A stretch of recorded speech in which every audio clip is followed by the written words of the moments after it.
Proverbs 10, verse 2. Proverbe. Mince. 10, verset 2. Proverbe 10, verset 2. Il est dit, les trésors acquis par la méchanceté ne sont d'aucun profit, mais, c'est là, la justice délivre de la mort. Retenons ça.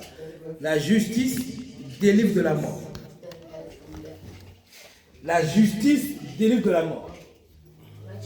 La pratique de la justice délivre de la mort. Continuons. Proverbe 11, verset 4.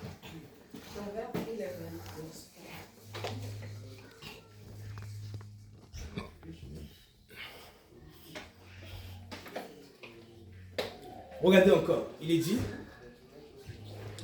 le jour de la colère, la richesse ne sert à rien. C'est la justice qui délivre de la mort. Normalement, dans d'autres versets, c'est marqué au jour de la colère. Donc, au jour de la colère, la richesse ne sert à rien. C'est la justice qui délivre de la mort. Nous qui négligeons de pratiquer la justice, nous qui négligeons d'être quelqu'un de droit, juste, honnête, nous qui passons à côté des principes de justice, d'honnêteté, de vérité, ce sont ces choses qui nous délivrent de la mort.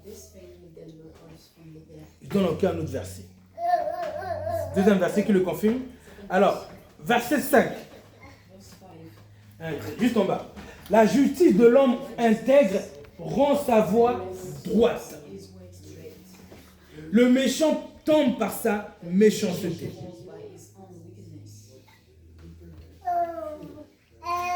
Je continue. Désolé, je ne peux pas mettre tout notre anglais, j'avance. Alors, Proverbe 21, verset 21.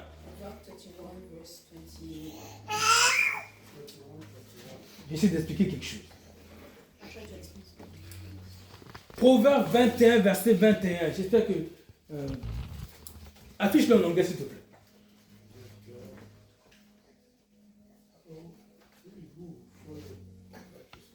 Vas-y, lis, Rachel. Whoever pursue the righteousness Verset 21. and kindness, he that followed after righteousness and mercy, findeth life, righteousness and honor. Ok, mais en français. Celui qui poursuit la justice et la bonté trouve la vie, la justice et la gloire. Ok. Celui qui poursuit la justice et la bonté trouve la vie, la justice et la gloire. J'essaie d'aller quelque part. J'essaie de nous amener à prendre conscience de l'importance de pratiquer la justice, de se comporter justement, de réagir justement. Je continue.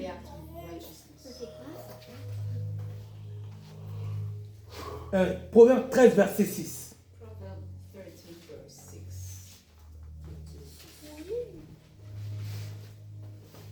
En anglais d'abord. On va lire en anglais, Rachel. Righteousness kept him that is upright in the way, but wickedness overthrew the sinner. Ok, en français. La justice garde celui dont la voie est intègre, mais la méchanceté cause la ruine du pécheur. Ta justice te gardera. Si tu marches dans l'intégrité, c'est ta justice qui te gardera. It's your righteousness that will keep you. C'est notre justice. Rappelons-nous que Jésus a dit, si votre justice ne surpasse pas celle des scribes et des pharisiens, vous n'entrerez pas dans le royaume des cieux. C'est quel verset déjà? Rappelez-moi, c'est Matthieu 6. 5, verset 21, je crois. Essaie d'afficher ce verset. C'est Matthieu 6 ou 5? C'est 5. Verset 21, je crois. Descends encore.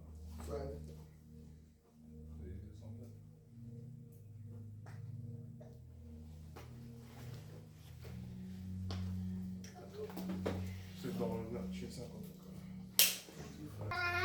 For I say unto you, Regarde, Rachel, quand tu lis en anglais, faut pas que tu parles, tu dises vite les mots importants. Vas-y. Bien les articuler. for I say unto you that except your righteousness shall exceed the righteousness of the scribes and Pharisees, ye shall in no case enter into the kingdom of heaven. Ok, moi en français. En fait, tous ces versets, j'essaie de nous amener quelque part. Je nous montre déjà ce qui est écrit avant de nous expliquer ce que j'essaie de nous dire. Right, written, before to explain. Car je vous le dis, il dit bien je vous le dis, Say, si votre justice ne surpasse pas righteousness. notre justice à nous. Ça veut dire que dans ce texte, Dieu dit, il nous sauve à travers notre justice.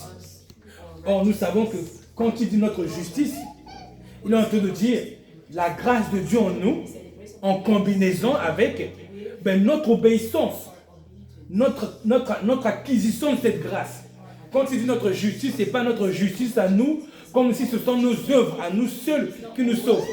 C'est la grâce qu'il a mis en nous, qui en nous, par notre disposition, devient une justice. Si nous décidons de marcher avec Christ dans l'obéissance.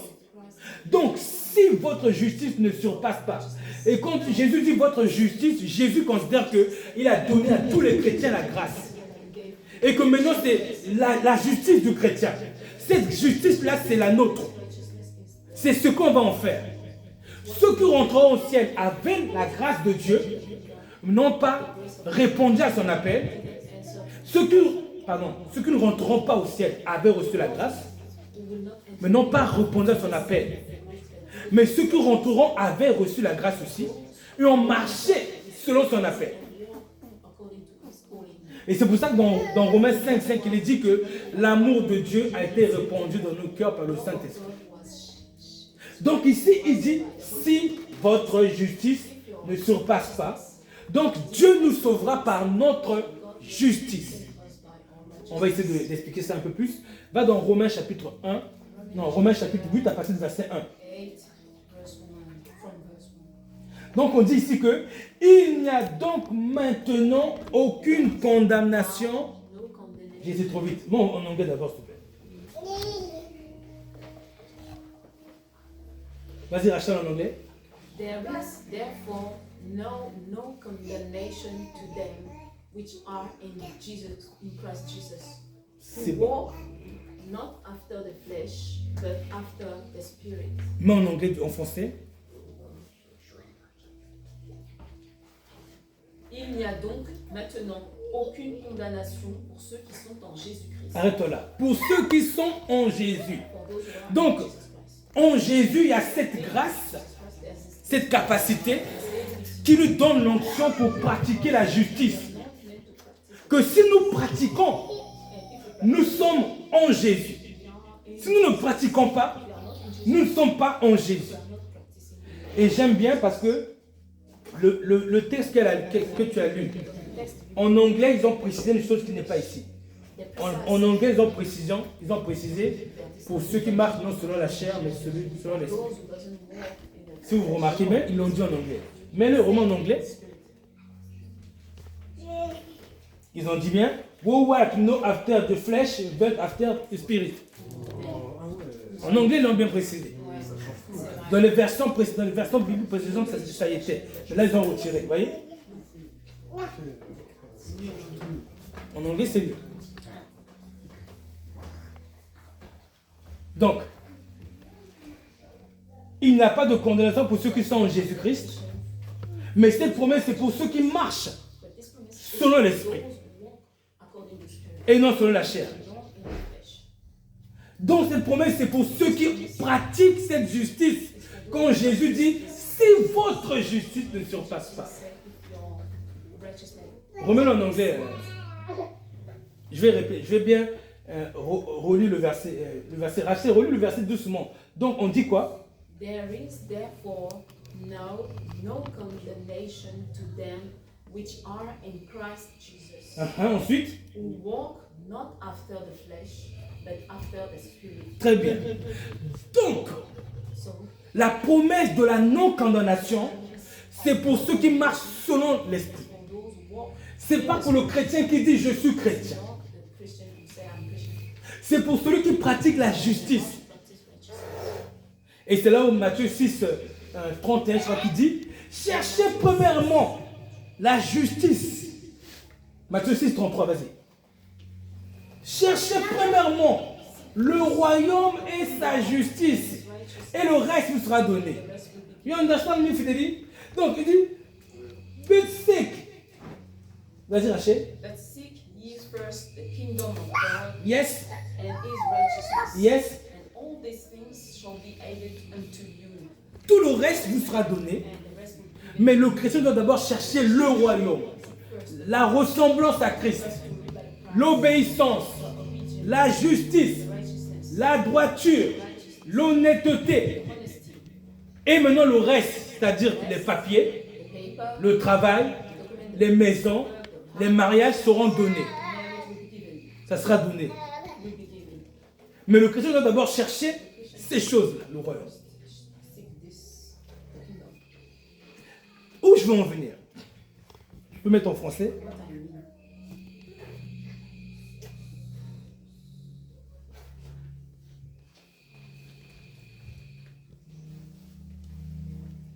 Donc, reprenons le texte de Proverbe 13, verset 6, s'il te plaît. Proverbs 13 verse. Vous avez vu? Même en anglais. 13 verse. On y va, Rachel. Righteousness kept him that is upright in the way, Hein? but wickedness overthrows the sinner. Donc, la justice garde, keep là. Hein? Celui qui a un cœur intègre. Moi en français. La justice garde. Si tu pratiques dans ta justice, la justice, c'est ça qui te gardera. Bon, on dirait que quelqu'un ne comprend pas très bien. Quand je dis ça, c'est parce que l'Esprit de Dieu me fait comprendre que quelqu'un ne comprend pas très bien, ne réalise pas. Someone doesn't realize. C'est pas qu'il ne comprend pas. Quelqu'un ne réalise pas. Someone doesn't realize. Dieu qui t'aime, God that love Dieu qui veut te sauver, God wants that il ne te sauvera que par ta justice. only by your righteousness. À la mort à la croix, Death on the cross.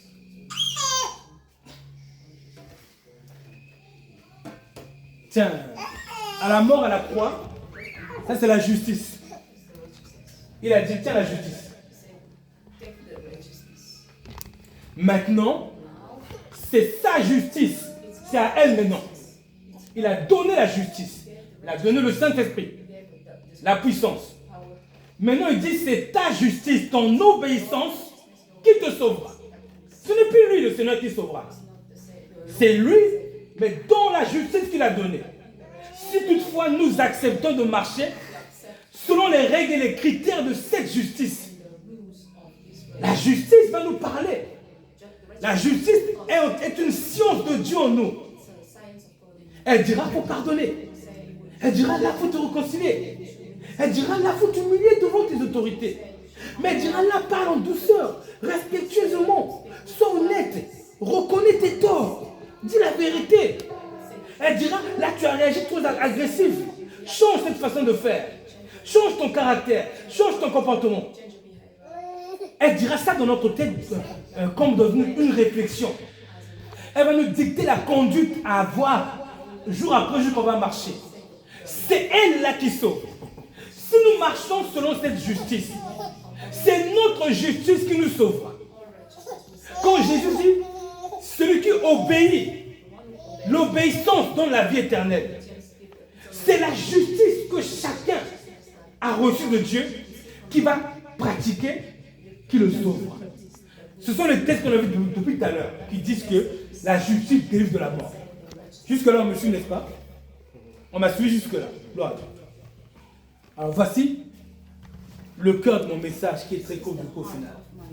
C'est que je suis au travail. I'm in work. Vous avez vu la sœur, elle a dit non. Je suis au travail, regardez. Il est 23h30. 22h30. J'ai terminé. J'ai tout rangé. N'est-ce pas? Maintenant, vous voyez, regardez, il y a des ustensiles de préparation. qui doivent être posées là pour que la collègue du demain, quand elle arrive, ben, elle puisse maintenant les utiliser directement. Mais nous, quand on les lave, on les laisse à la vaisselle derrière là-bas, à la planche. On les range là-bas. Je suis passé, je les ai vus. Quelque chose m'a dit, non, je ne suis pas encore passé. J'étais plutôt de l'autre côté. Je me suis dit, va prendre les ustensiles, remets ça ici pour que ta collègue n'ait pas à aller demain matin à les prendre là-bas pour les remettre ici. Je me suis raisonné en moi-même, mais c'est rien. Elle a juste à aller là les prendre et c'est fini. Mais quelque chose m'a dit, non, soulage ta collègue. Fais en sorte que son travail soit le plus agréable. J'ai dit, ok, je vais faire en sorte que son travail soit correct. Je suis parti chercher les ustensiles. Quand j'ai pris les ustensiles, je les prends. Je vois quoi? J'avais laissé la porte du magasin ouverte. Mes collègues ont laissé la porte du magasin ouverte. La porte de derrière. Et si elle était restée ouverte toute la nuit, les rats qui sont au bord de l'Oise, ils passent derrière. Ils seraient rentrés dans l'entreprise. Ils auraient formé leur nid. Et pour les faire partir, c'est compliqué. Qu'est-ce qui m'a sauvé? La justice. Ma justice m'a sauvé. Ma justice m'a sauvé. Est-ce que Dieu a dit, regarde, tu as laissé, regarde, fais le tour du magasin. Il ne m'a pas parlé comme ça. Il ne m'a pas dit, fais le tour du magasin, vérifie si tu n'as rien oublié. Il ne parle pas comme ça, comme ça. Dieu nous sauve dans le langage de l'amour. Par notre amour, par notre considération. Si moi j'avais négligé la négligence, si j'avais négligé de soulager le poste de l'autre, c'est moi qui serais perdant. La justice délivre de la mort. Ne négligeons pas les petites pensées qui nous poussent à aimer quelqu'un. Dieu essaie de nous sauver. Dieu essaie de nous sauver de quelque chose. Il a bien aimé à dire, Rachel a bien dit que c'est en faisant du bien à quelqu'un qu'elle a reçu ce qu'elle voulait. Elle n'a pas fait du bien à quelqu'un pour recevoir, mais en restant juste disposée à faire du bien à quelqu'un, elle a trouvé ce dont elle voulait elle-même. Je veux encourager quelqu'un à aimer, à pratiquer la justice, à aimer, à prendre soin de quelqu'un pour que Dieu te sauve par ta justice. Et ce qu'on ne réalise pas, c'est que plusieurs fois, des choses nous sont arrivées parce qu'on n'a pas aimé quelqu'un. Dieu voulait nous sauver par notre amour, mais Dieu ne l'a pas pu parce qu'on n'a pas écouté sa voix.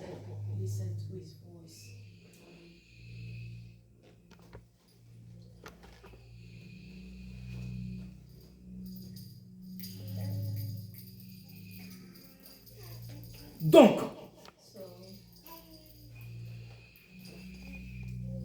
c'est la première partie de mon message. Je peux en rester là. C'est la première partie. Tu peux mettre pause en fait.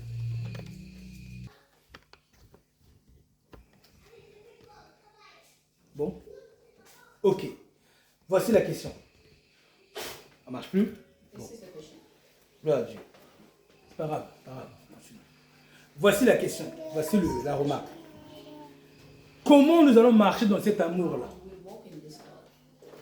On a reçu d'après Romains 5.5. Tu peux mettre Romains 5.5 après? On a reçu d'après Romains 5.5. Mais si nous ne réfléchissons pas selon ces raisonnements, parce que l'amour c'est un ensemble de raisonnements. L'amour c'est un ensemble de pensées qui viennent dans notre pensée pour nous dicter une conduite d'amour. L'amour, c'est un ensemble de philosophie, de réflexion, qui vient combattre nos raisonnements, nos réflexions à nous, notre façon de voir les choses. Cet amour-là, c'est Dieu lui-même, dans une manifestation de réflexion qui nous dira, n'agis pas comme ci, agis comme cela. Qui nous dira, n'est-ce pas meilleur d'agir ainsi? Mais si nous on reste bornés sur nos réflexions, nos raisonnements, on va passer à côté du salut de Dieu. Comment on va faire pour aimer si on n'a pas un cœur qui est tendre? Si on n'a pas un cœur qui recherche l'intérêt de quelqu'un? Si nous n'avons pas un cœur qui est honnête devant la vérité, c'est-à-dire que l'amour me dit, tu sais que c'est mieux de faire ça, non? Pour gagner la personne. Moi je dis, oui, mais je peux faire ça. Je suis malhonnête. N'est-ce pas? Je suis malhonnête. Du coup, la malhonnêteté devant la vérité va empêcher à l'esprit d'amour de me sauver, de me conduire. Je vais m'appuyer sur mes raisonnements humains, mes raisonnements à moi selon mon intelligence. Alors que Christ m'a montré que ses raisonnements à lui sont pleins d'amour. Moi, je vais dire non.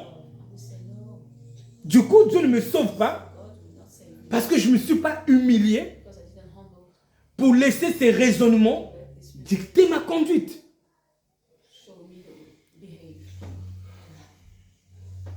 Maintenant, si nous n'avons pas un cœur tendre, si j'ai vu les ustensiles du magasin, j'ai vu qu'ils sont rangés derrière. On est d'accord, il y a juste à aller chercher et remettre là. Ce n'est pas un effort. Même si ma collègue faisait ça le lendemain, ce n'est pas un effort d'aller là prendre des choses romaines. C'est-à-dire qu'elle va en un coup, elle prend et dépose là. Il n'y a pas d'effort à faire. Mais il m'a paru bon d'écouter celui qui m'a dit non. Prends les ustensiles, mets-les là comme ça, elle est tranquille. Elle n'a pas à faire cette tâche-là encore. Si on ne s'humilie pas devant les conseils de l'amour, ou bien si j'avais un cœur indifférent, oh, enfin, elle a qu'à aller prendre ça, c'est quoi? Elle n'est pas paresseuse à ce point-là. Si j'avais un cœur insensible comme ça, Dieu allait ne pas me sauver de ma situation à cause de mon insensibilité, à cause de mon endurcissement. Parce que je m'entête à raisonner comme moi je veux, et non comme le veut Monsieur l'amour.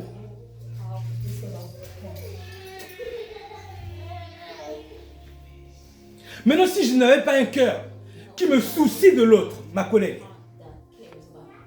j'allais rater mon salut. Si nous n'avons pas des cœurs qui se soucient des autres, on ne peut pas marcher dans l'amour et Dieu ne peut pas nous sauver. Vraiment, j'attire l'attention de quelqu'un. Si tu n'as pas un cœur qui te soucie vraiment des autres, Dieu ne pourra pas te sauver, ni t'emmener au ciel. Il voudra. Il ne te sauvera que si tu t'inclines à te donner un cœur soucieux du bien-être des autres. Soucieux de comment l'autre peut prendre la chose. Vraiment que quelqu'un me comprenne. Que Dieu veut sauver. Que peu seront sauvés comme Jésus a prophétisé. Beaucoup essaieront, n'y arriveront pas. Parce qu'ils ne voudront pas se donner un cœur assez tendre pour penser aux autres. Pour rechercher le bonheur des autres aux petits détails. C'est quoi le texte disait? Luc combien? Efforcez-vous d'entrer. 13, verset 24. Affiche-le. Luc 13, verset 24. Efforcez-vous d'entrer dans la porte étroite. Car beaucoup essaieront. Ils n'arriveront pas. Juste parce qu'ils vont manquer de tendresse. Parce qu'ils vont manquer de discernement de l'intérêt de l'autre. De considération des besoins de l'autre. Ils vont manquer d'avoir une motivation de rendre meilleure la vie des autres. Et quand je dis les autres, c'est tout le monde. Même vos enfants. Même nos parents. Même nos frères dans la foi. Ils vont manquer de désir de vouloir améliorer la vie des autres. Du coup, leur cœur est insensible à la réflexion de l'amour qui va s'approcher de leurs pensées et ils vont résister à la réflexion de l'amour pour faire ce que leur cœur désire. Du coup, l'amour ne peut pas les sauver d'un danger qui était autour de eux. Tout ça parce qu'on n'a pas voulu se créer un bon cœur. La Bible dit que celui qui a un cœur honnête et bon, celui-là porte du fruit. Bon, si on n'a pas un cœur honnête et bon, je répète encore. C'est quel verset de honnête et bon? C'est Luc 13. Luc 8, verset 13. Regardez. Luc 8. Je répète encore la scène. Il y a juste 2 cuillères d'ustensiles à prendre, mettre ici. Monsieur Lamour me dit, fais ça comme ça, n'a pas à le faire. Si je n'ai pas un cœur honnête, je ne m'humilie pas, je ne le fais pas. Le cœur honnête me dira, non Rodez, c'est vrai, il faut la soulager. Bon, si je n'ai pas un cœur bon, je vais dire, oh, il y a quoi? C'est rien ça. Sans le cœur honnête et bon, jamais j'aurais pu aller chercher cet ustensile-là, les remettre à sa place. Et c'est ça qui m'a permis de voir le piège qu'il y avait à côté. Écoutez, il y a des rats qui circulent devant le magasin, on les voit passer en courant comme ça. L'endroit où la porte était ouverte, nous avons mis un piège à rats là-bas, que l'entreprise Rentokill vient, il met des pièges à rats là-bas. Et quand il passe, il a mis des pièges à rats dans le magasin et à l'extérieur du magasin, derrière cette porte-là. Quand il passe, il regarde si les rats ont mangé. S'ils ont mangé dans le magasin, il dit qu'il y a eu de l'activité. Donc chaque fois il vient, il dit, dans le magasin, je vois qu'il n'y a pas d'activité. Ils n'ont pas mangé.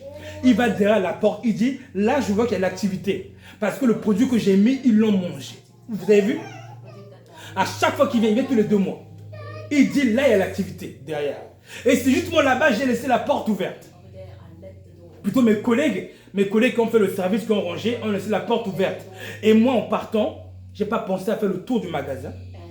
Mais Dieu m'a seulement dit, va prendre la cuillère là, mets-la à la place ici, comme ça ta collègue n'a pas à le faire. Je ne savais pas que Dieu essayait de me sauver. Comme tous les jours, les chrétiens ne savent pas que derrière l'obéissance que Dieu leur dit d'avoir, Dieu essaie de les sauver. J'ai su que Dieu essaie de me sauver seulement quand j'ai obéi, je suis arrivé, j'ai vu que la porte était ouverte, j'ai compris. Donc Dieu a essayé de me sauver en me disant, aime quelqu'un. Vraiment que quelqu'un réalise. Dieu t'aime, oui, Dieu t'aime, c'est vrai. Mais c'est ton amour pour les autres qui te sauvera. Affiche le texte de Jean chapitre 15, verset 10.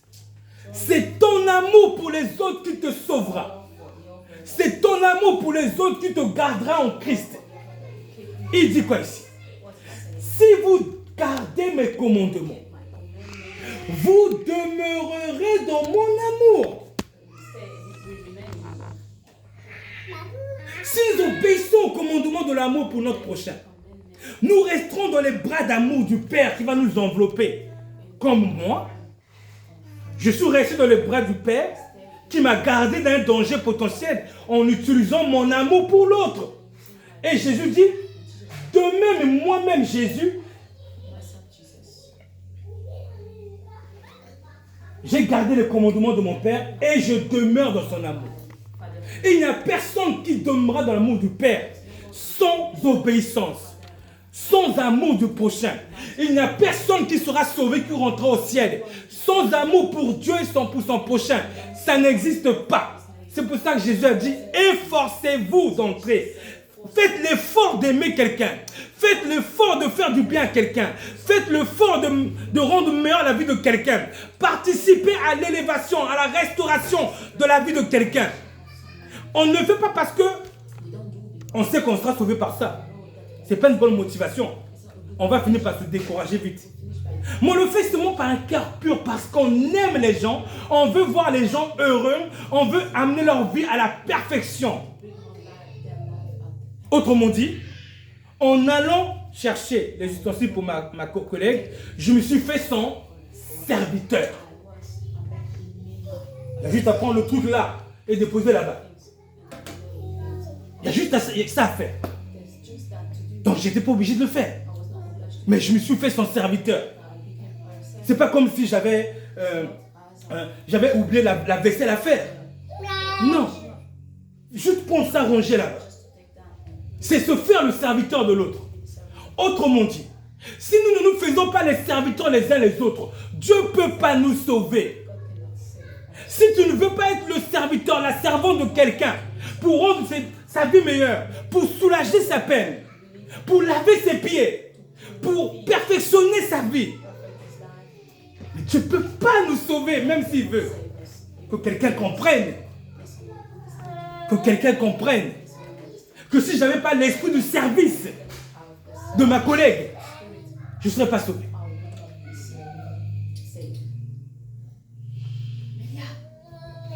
Que quelqu'un entende et comprenne par la grâce de Dieu et réalise que Dieu aime les gens, mais il sauve les gens à travers le Christ, à travers les voies du Christ qu'il a jetées dans le cœur de tout le monde, selon Romains 5,5. Il sauve les gens par rapport à l'esprit de Christ qui nous dit, va là, aime, en obéissant à sa voix, Dieu te sauve. On n'obéit pas, Dieu ne sauve pas. Dieu ne sauve pas. Même s'il t'aime, il ne peut pas. Il ne peut pas te sauver sans toi. C'est les bébés qui rentrent au ciel sans Dieu. Même s'ils ne veulent pas. Même s'ils ne connaissent rien. Parce qu'ils sont inconscients. C'est les bébés. Mais pas ceux qui sont conscients. Alléluia, gloire à Dieu. Que quelqu'un réalise que le salut dépend de ton amour, de ton bon cœur, de ton humilité, de ton esprit de service pour l'autre, de ton envie de faire du bien à l'autre. Ton salut est dedans. Alléluia, amen. Pause. Est-ce que tu aimes quelqu'un? Est-ce que tu aimes servir quelqu'un? Est-ce que ton cœur est un cœur qui prend du plaisir à servir quelqu'un? Est-ce que tu aimes rendre meilleure la vie de quelqu'un? Est-ce que tu aimes prendre soin de quelqu'un? Déjà, Matthieu 25 nous montre que tout ce que tu fais à ton frère, c'est à Christ que tu le fais. Mais Jésus ne va pas toujours nous dire, tu sais, en faisant ça, lui, tu le fais à Jésus. Non. C'est trop facile d'obéir parce qu'on sait que c'est Jésus qui est derrière. Mais le cœur pur obéit parce qu'il veut obéir. Parce qu'il veut prendre soin. Est-ce qu'on a ces cœurs-là? Est-ce qu'on est conscient que le manque de service pour quelqu'un, le manque d'humilité, le manque d'investissement pour amener quelqu'un à être meilleur, heureux, joue contre nous-mêmes et nous empêche d'être sauvés? Est-ce qu'on est conscient de cela? Vraiment que les chrétiens ouvrent les yeux.